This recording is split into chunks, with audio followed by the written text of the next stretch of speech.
కానీ నేను రేవంత్ రెడ్డి నేను అడుగుతున్నా, మరి మీ సంగతి ఏంది? మీ దండుపాలెం ముఠా, మీ అలీబాబా అరడజన్ దొంగల సంగతి ఏంది? మీ రెవెన్యూ మినిస్టర్ పొంగులేటి శ్రీనివాసరెడ్డి, ఆయన కొడుకు, రెవెన్యూ మినిస్టర్ కొడుకు 100 మంది గుండగాలను వేసుకొని ప్రైవేటు వ్యక్తుల భూముల్లో జొరబడుతున్నాడు. దాని మీద ఏవా సిట్టు? దాని మీద ఉండదా విచారణ?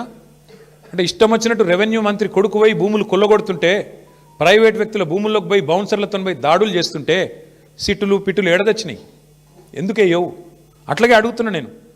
మీ మీ మీ సన్నిహిత అనుచరుడు రోహిన్ రెడ్డి పారిశ్రామికవేత్త తలకు తుపాకీ పెట్టిండు అని నేను చెప్పుడు కాదు, మీరు చెప్పుడు కాదు, మీడియా చెప్పుడు కాదు, మంత్రి గారి కుమార్తె చెప్పింది.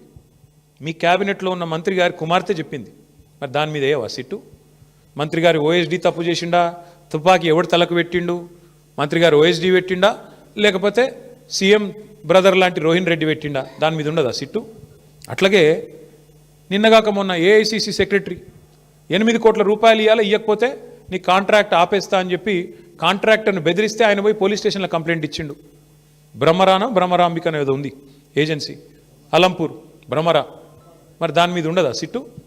దాని మీద వస్తలేదా నీ చేయిలు? అట్లాగే నీ బామ్మర్ది మీద వేస్తావా సిట్టు? అంటే ఇక సిట్టులు పిట్టులు ఈ డ్రామాలు ఓన్లీ బీఆర్ఎస్ను టార్గెట్ చేసుకుంటేనే వేయాలి. బీజేపీని ముట్టవు, మీ కాంగ్రెస్ వాళ్ళను అసలు ఇన్ని కుంభకోణాలు డైరెక్ట్గా బహిరంగంగా బద్దలవుతుంటే దాని మీద సిట్లు ఉండవా? అంతెందుకు నేను ఇంకోటి అడుగుతున్నా, మరి ఒక మీడియా సంస్థ ఏదో కథనం వేస్తే దాని మీద సిట్టేసి 3 జర్నలిస్ట్ని అరెస్ట్ చేసినావు కదా, మరి ఇంకో మీడియా సంస్థ చెప్తున్నది సేమ్ మాట చెప్పింది. ఇంకో మీడియా సంస్థ అయితే ఇంకా దారుణంగా మాట్లాడింది. బట్టి విక్రమార్కనే ఇలా పాత్ర పోషించిండు, ఆయననే మొత్తం టెండర్లు రిగ్ చేసిండు నైనిలా అని ఓపెన్గా ఒక మీడియా సంస్థ రాసింది. మరి వాళ్ళ మీద ఎందుకో ఉండదు యాక్షన్? వాళ్ళ మీద ఉండదా సిట్టు? అంటే పగబడితే కూడా ఓన్లీ తెలంగాణ జర్నలిస్టులను పగబట్టాలా?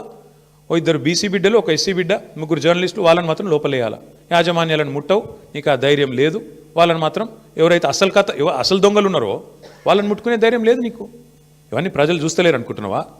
నేను ఒకటే అంటా ఉన్నా, నువ్వు ఏమన్నా చేసుకో రేవంత్ రెడ్డి, ఒకటి మాత్రం పక్కా, నిన్ను మాత్రం వదిలిపెట్టం. ఇవాళ నేను అధికారులకు కూడా చెప్తా ఉన్నా, ఈ ఫోన్ ట్యాపింగ్లు వీటి మీద జరుగుతున్న ధారావాహికంగా జరుగుతున్న డ్రామాలు, ఇందులో భాగస్వాములు అయితే అధికారులకు కూడా నేను చెప్తా ఉన్నా, ప్రతిరోజు ఒక్కరిదే ఉండదు. ఇంకో 2-2.5 ఏళ్లలో మళ్ళీ మా ప్రభుత్వం తప్పకుండా వస్తుంది. మీకు తెలుసు, అది ప్రజల మూడు మీకు తెలుసు. మొన్న గ్రామ పంచాయతీ ఎన్నికల్లో చూసినారు, మీకు తెలుసు. ఇవాళ ఎన్నికలు పెడితే రాష్ట్రంలో ఏం ఫలితం వస్తుందో కూడా అధికారులకు తెలుసు. నేను వారికి చెప్తా ఉన్నా, మేమెన్నడూ గత 10 ఏళ్లలో ఇట్లా అధికారాన్ని దుర్వినియోగం చేయలేదు, ఎక్కడా చేయలేదు. ముఖ్యంగా పోలీస్ వ్యవస్థను ఇంత అడ్డంగా దుర్వినియోగం చేసేదైతే ఇవాళ నాటకాలు ఆడుతున్నారో వాళ్ళందరికీ నేను ఒకటే చెప్తా ఉన్నా, మీరు బలవుతారు, మధ్యలో మీరు బలవుతారు. రేవంత్ రెడ్డి రాజకీయ క్రీడలో మీరు బలవుతారు. మొన్నెట్లయితే కాంగ్రెస్ పార్టీ అంతర్గత కుమ్ములాటల్లో ఆధిపత్య పోరులో జర్నలిస్టులు బలైనారో, రేపు నేను చెప్తున్నా, మీరు భాగస్వాములు అయితే అధికారులు మీరు బలవుతారు. గుర్తుపెట్టుకోండి. రిటైర్ అయిన వాళ్ళని ఏం చేయలేరు భవిష్యత్తులో బీఆర్ఎస్ వాళ్ళు అనుకుంటురేమో, దానికి కూడా మాకు రేవంత్ రెడ్డి గారే తోవ చూపెట్టిండు. రిటైర్ అయిన అధికారులను కూడా తీసుకొచ్చి 40 రోజులు జైల్లో పెట్టినాడు. కాబట్టి రిటైర్ అయిపోతాము, తప్పించుకుంటాము అనుకునే వాళ్ళకు కూడా నేను చెప్తా ఉన్నా, ఎవరు ఎక్కడికి పోలేరు. ఇప్పుడు ఎవరెవరైతే రేవంత్ రెడ్డి గారు ఆడిచ్చినట్టు ఆడుతుండ్రో, అక్రమమని తెలిసి కేసులు పెడుతుండ్రో, అక్రమమని తెలిసి అడ్డదారులు దొక్కుతున్నారో, ఇంకెక్కువ మాట్లాడుతున్నారు కొంతమంది. అయితే ఎమర్జెన్సీ అయితే మీరు బయట ఉండురా, లోపల ఉందురు. ఎవరు ఎక్కడ ఉండాలో కాలం నిర్ణయిస్తుంది, ప్రజలు నిర్ణయిస్తారు. ఒళ్ళు దగ్గర పెట్టుకుని ఉంటే మంచిది. ఈ టైప్లో ఆయన ఆడిచ్చినట్టు ఆడితే మాత్రం మీకు కూడా తప్పకుండా భవిష్యత్తులో మరి చట్టపరంగా న్యాయపరంగా మీకు కూడా ఇబ్బందులు ఉంటాయి, గుర్తుపెట్టుకోవాలని చెప్పి కూడా అధికారులకు చెప్తూ, ఈ డైవర్షన్ డ్రామాలు మేము పట్టించుకోం. హరీష్ రావు గారు బ్రహ్మాండంగా పోతారు. ఆయన ఏమడిగినా సమాధానం చెప్పడానికి ఆయన రెడీగా ఉన్నారు. ఎన్నిసార్లు పిలిచినా పోవడానికి రెడీగా ఉన్నాం. చట్టము, ధర్మము, న్యాయం ఈ దేశంలో ఇంకా బతికుంది. రాజ్యాంగం పట్ల మాకు నమ్మకం ఉంది. మా నాయకుడు కేసీఆర్ నేర్పించిన నీతి మాకు అది. కాబట్టి ఎవ్వరూ భయపడం, మా కార్యకర్తలే భయపడతలేరు, మేమెందుకు భయపడతాం? బరాబర్ కొట్లాడి మళ్ళీ తిరిగి పునీతంగా బయటకు వస్తామని చెప్పి తెలియజేస్తూ, మీరు కూడా ఇవాళ అందరూ మరి ఉదయం నుంచి ఇక్కడ ఉన్నందుకు, మాకు సంఘీభావం చెప్పినందుకు మా జర్నలిస్ట్ సోదరులకు కూడా ధన్యవాదాలు. క్యూన్యూస్ పేరు చెప్పి ఎవరైనా వసూళ్లకు, అక్రమాలకు, బెదిరింపులకు గురి చేసిన క్యూన్యూస్కి సమాచారం ఇవ్వండి.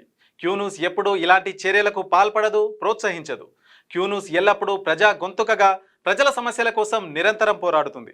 మీకు ఎలాంటి సమస్య ఉన్నా క్యూ న్యూస్ని కాంటాక్ట్ అవ్వండి. సంప్రదించవలసిన ఫోన్ నెంబర్ 7569534968 8688926084.